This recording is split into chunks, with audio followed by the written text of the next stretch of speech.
What are we all? One second, I'm gonna talk to the fan.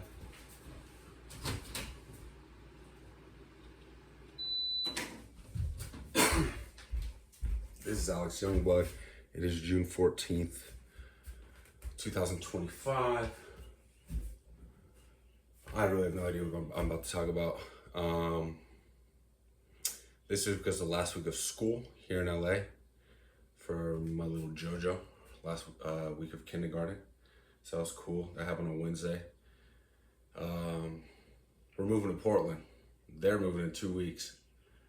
JoJo, Emmy, and her mom and dad moving to Portland. Mom's taking a job at Nike. I move in second half of July. I'm gonna take a family vacation with my family, and looking like this, my new romantic partner is gonna be coming with me. I should call her a girlfriend just so I get comfortable with these monogamous terms, and I'm really trying to go into this relationship with like on the straight and narrow, not no wandering eyes, and just maintaining the, I don't know, flexibility of thought of, I don't know, my individual mind while conforming to the norms of society. I am very happy. I feel like if I have a stable relationship rather than being alone and just like bouncing from one more frivolous relationship to the next. So it's like that sacrifice of freedom is worth it. So I'm really trying to stay on the straight and narrow with that. So then after that trip to Maine with my family, I'll move up to Portland, and I really just want to try to stay present on each moment, each week. It's like I'm here in LA. I love my life. I love my daily routine, but it's all very temporal. I know that this situation, so it's difficult to not to stay present, not to like drift into what is to come, the uncertainty of the future, because I don't know how long I'm going to stay in Portland. I don't know if this relationship, this current new romantic relationship, which is very exciting and cool, but also in the nascent stages. And we've had 2 fights in the last month. Nothing serious, at least I don't think so, and I think that's kind of the problem. I think they're minor issues. She thinks they are major issues. They're stress testing the relationship and also expose you to the fragility of a relationship, despite like the overwhelming almost euphoria of a new, exciting, loving relationship. That seems legitimate. So it's interesting, like very high highs, kind of low lows. Interesting. Not very low lows, but like, yeah, well, it's shocking when things are going really well for them all of a sudden not to be going well. Even if just for a couple hours or whatever. So yeah, I'm trying to stay present, but you know, uncertainty looms in the future. I'm also constantly kind of having this internal battle of like just going through my daily, what I kind of consider as wholesome as possible existence.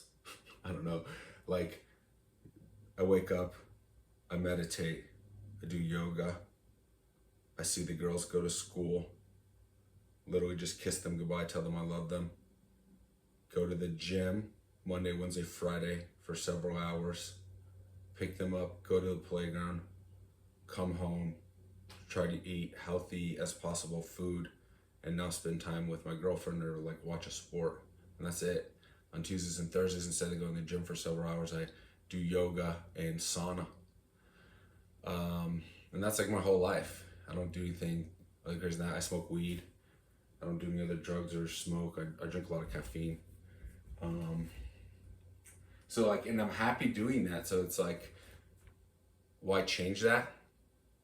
I can maintain that just by geography or just by geography. Although in LA I can always be outside. So anyway, but there's always this internal struggle of like doing something more, like more, I guess, profound or meaningful or bigger as far as like professional responsibility, whatever your life is. And I think having your own children is that. I don't want to like have children have purpose, you know? I like working with children because that does give me purpose too. I love with children. Anyway, that constant internal struggle of like what more do I want to contribute to my existence? And like, is there a need to? Like, I don't want to like make like an apparel company and just have a bunch of fucking like more physical material out in the planet Earth. Like, I don't know, it's like certain things I don't want to.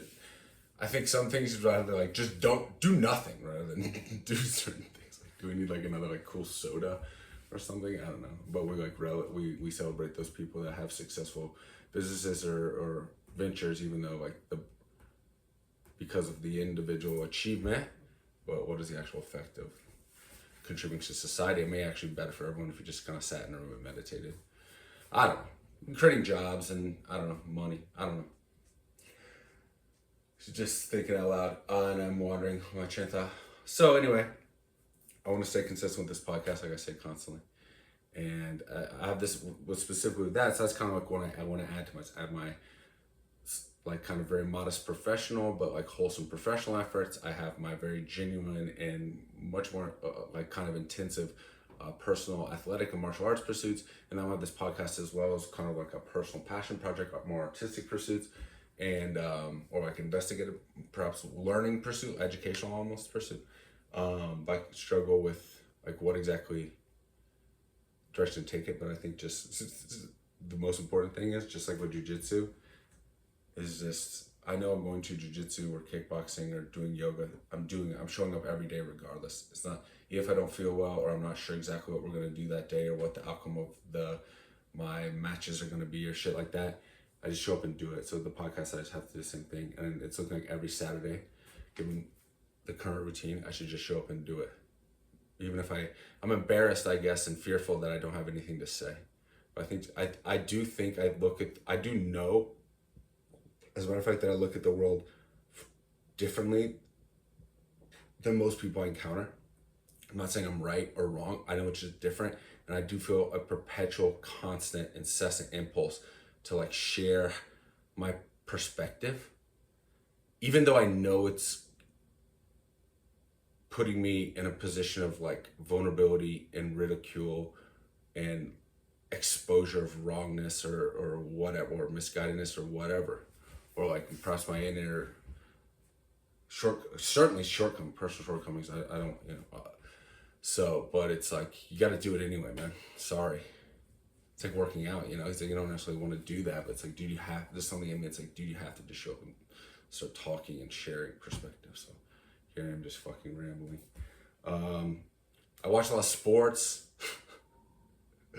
So I watched, it's mid-June. No, what is it? Yeah, mid-June, June 14th. Happy birthday, Ryan Nixon. It's gonna be, someone will know that. Our fearless Lord and Savior Mike McDonald, his birthday is gonna be in 2 weeks. I just completed my NFL draft observance or watching. Seahawks had a solid draft. I'm very excited for NFL season. I've been trying to follow NBA and NHL playoffs, but dude, after like the Luka Doncic trade to the LA and then the Mavs getting the first pick in the draft, I know it's kind of a deep cut. I don't know if I want to like dive into that. Luka Doncic, I'll try to dive into that as briefly as possible for those who have no idea what I'm talking about. NBA, National Basketball Association. I like to follow sports.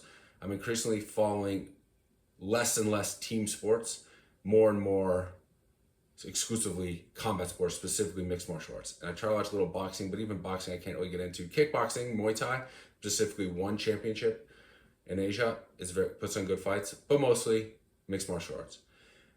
The fact that Mike McDonald, a guy I grew up with, became the head coach of the Seahawks, kind of like drew me back into team sports. Like, oh man, it's so fucking cool. It's like this childish wonder world. Like, holy shit, this guy like actually made living his dream job. And like, some of my most exciting, most fun moments, was why I'm not an NFL head coach and he is, was like watching football games with him, or in that era of my life with other friends watching football. And specifically like this camp counselor that we had, that was like a mentor of mine, going over that guy's house with Mike and watching football or something. Like, I would look forward to that all week. And while that may not have the same significance to me now as an adult, obviously, there's something pure and genuine that it's like, okay, maybe you shouldn't just like abandon that. Maybe there's something cool, like fun, and hold on to watching sports and all that kind of shit. And I do enjoy it, but it also is a major distraction, and there's so much other shit going on in the world. And I get obsessed, dude. I get obsessed. So it's like, oh, NFL draft, let's check on the NFL draft. 2 weeks later, I'm watching like every single pick, all 7 rounds. So it's like, fuck. Should I get it'd probably be better for me to get obsessed, certainly with jujitsu and martial arts, which I do with my own personal practice, but like maybe with politics, I guess. But then you get dragged down to like a weird. That's the internal struggle I have. Should I get like have an impact in the world, run for office, get back interested in politics and international affairs and all that shit, but just get obsessed with that? I don't know, man. Is that better for anybody? When especially my kind of personal philosophy is increasingly like libertarianism, essentially, like the dissolution of government and institutions and telling people to do. I don't know. I do believe in the power of the individual to just lead good, meaningful, productive, interactive, mutually beneficial lives in a civilized way with all people on earth without the existence of like megalithic governmental and institutional structures, like tell people what to do and take their money. I think that world is possible. So anyway, Luka Doncic trade. Luka Doncic, one of the best players in the NBA, gets traded to the Los Angeles Lakers for like way less than his previous team, the Dallas Mavericks, should have gotten compensated for. And it's like, what's going on here? And there's immediately conspiracy theories, and it's like LA, where he got traded to, is the biggest market. LeBron is currently on the team. He's gonna leave soon. There's gonna be LeBron has also kind of like hijacked the Lakers to where they don't have any future assets. So as soon as he's gone, they're gonna be fucked, which means the NBA is gonna be kind of fucked because their biggest market is gonna be shitty, have a shitty team. So let's put Luka in LA, he'll replace LeBron, the ratings go up, it's better for the league. But it's like, but then why would the other team, the Mavericks, agree to have their franchise tanked? And then all of a sudden, several months later, they get the first pick in what is supposed like a random NBA lottery draft. It's like, oh, okay, this is fucking rigged. And there's always been fucking rumors of the NBA being rigged, and there's literally evidence of mafia corruption in the refereeing. So it's like, after that, I was balls deep, of course. I got obsessed. NBA playoffs, NHL playoffs. I was all in. And then the fucking NBA draft lottery happens. I'm like, God damn it. Even my distraction from like the corruption of reality and like my increasingly like conspiratorial view of reality is like, I'm trying to have this like distraction from it. Like this like pure but artificial, whatever. Anyway, it's like they're fucking bamboozling me too. So that kind of pissed me off. Really makes me like, fucking, I like fighting. Two dudes fucking punching each other. Like, that's the purest form of competition.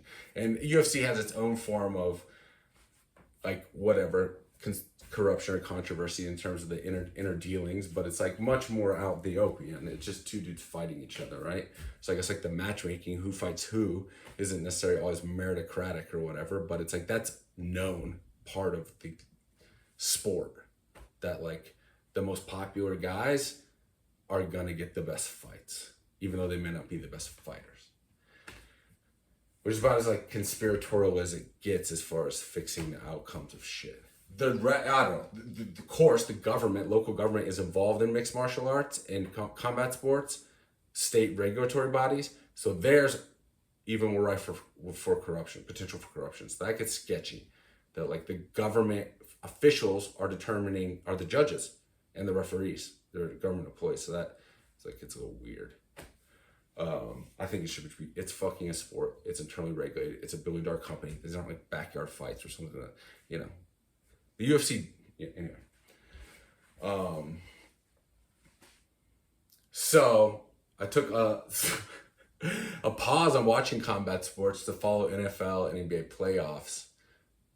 And so I'm way behind on watching combat sports now. I was about to fire up, while firing up this joint, I was gonna watch UFC Des Moines, Iowa. Ian Machado Gary versus Ian Machado Gary versus Carlos Prates in the main event. UFC like making their like Red State tour. I'm looking to the cell phone the whole time, not the GoPro. I've got a GoPro going and the cell phone going.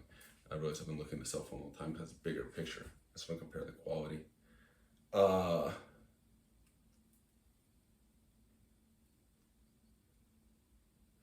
UFC doing like a red state tour, so they did a show in Iowa.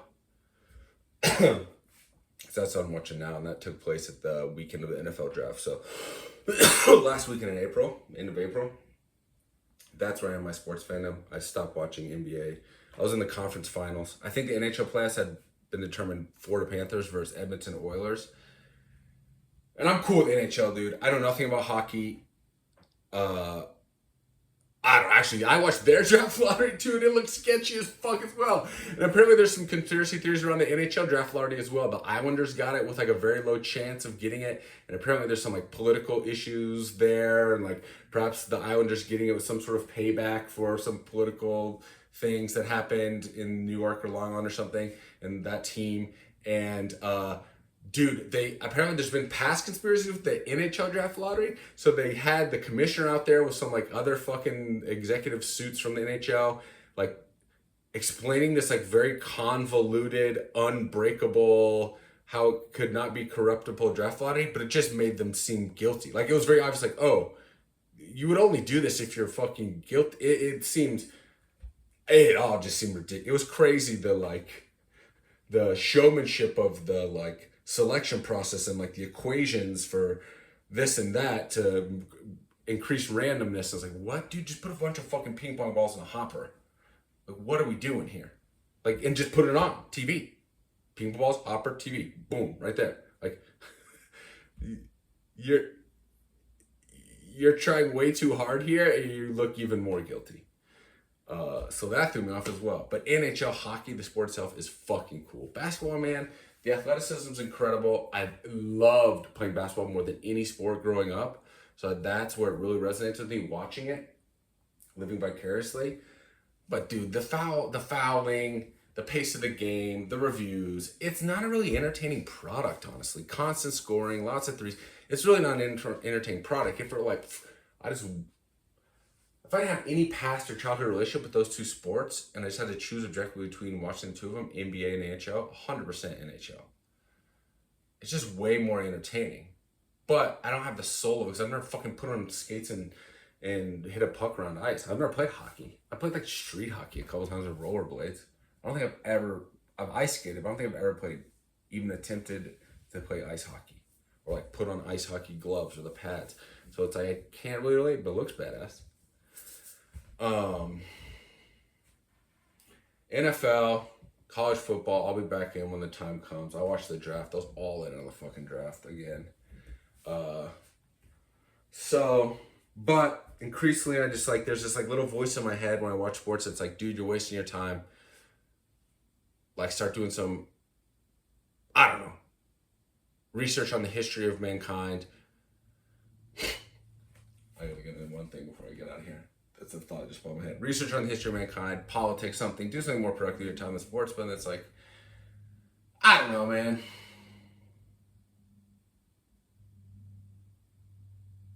Maybe it's just best to be like the calmest, happiest version of yourself. And if everybody just was like the calmest, happiest, chillest version of themselves who dedicated their time to like things that made them happy, then we would live in a much better world. And so what's coming upon all of us just to like do things that we enjoy. I don't know. I think there's some kind of philosophical argument there. I'm struggling with it as I go through more and more rotations around the sun. Dude, okay. I've talked endlessly about in the future of this podcast wanting to study like the timeline of history, right? The like cosmic timeline of history from Big Bang, alleged Big Bang, beginning of the universe, through the formation of galaxies and stars and the formation of planet Earth, and then study the history of planet Earth, the history of early life on Earth, and then eventually the evolution of humans, and then human history. The most interesting shit is like once humans become once there's like written texts, then like interesting shit to study.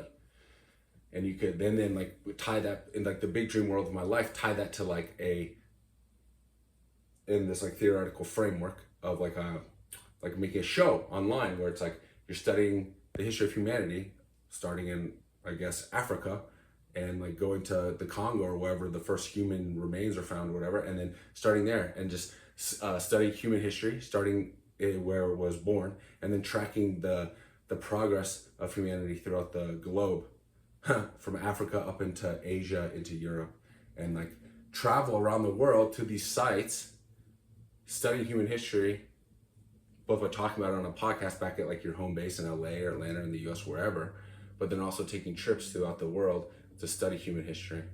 And I've always thought about doing that like vagabond style, just spend like 10 years living out of a backpack, traveling the entire world. But I think it might be cool to have a home base and then come back. That way you have a family. It could be a lifelong project. Instead of like, I always thought maybe, okay, I need to take 10 years, travel the whole world, study all of human history, live out of a backpack like a nomad, and then have kids. It's like, oh, why don't you just establish a base and then just slowly make this a lifelong journey?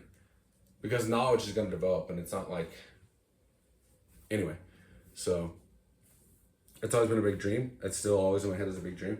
But dude, I listened to Terrence Howard, the actor, on Joe Rogan's podcast. That's my other big fucking thing I do with my life is listen to Joe Rogan's podcast. I'm listening to, starting from all of them, listening all from the beginning all the way up. Not listening to all of them, but all the ones that interest me. And he had Terrence Howard. Dude, this fucking GoPro blows dick. I'm done. Fuck. My review, official Alex Youngblood review, whatever GoPro I have here, sucks. It sucks. It's not good. It sucks. It's a dud. It got dropped. I'm sorry. I'm not trying to like fucking disparage companies. I love private industry and innovation, but like,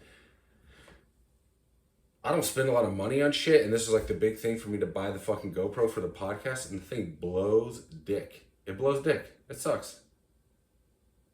That was it turning off again. So here I'm back on my phone, and this has happened time and time again in the podcast where the GoPro like turns off, but it gets so hot. It gets so hot.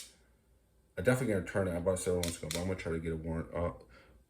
See what the warranty situation. I'm gonna contact these motherfuckers. That's disappointing. This GoPro did not fucking work.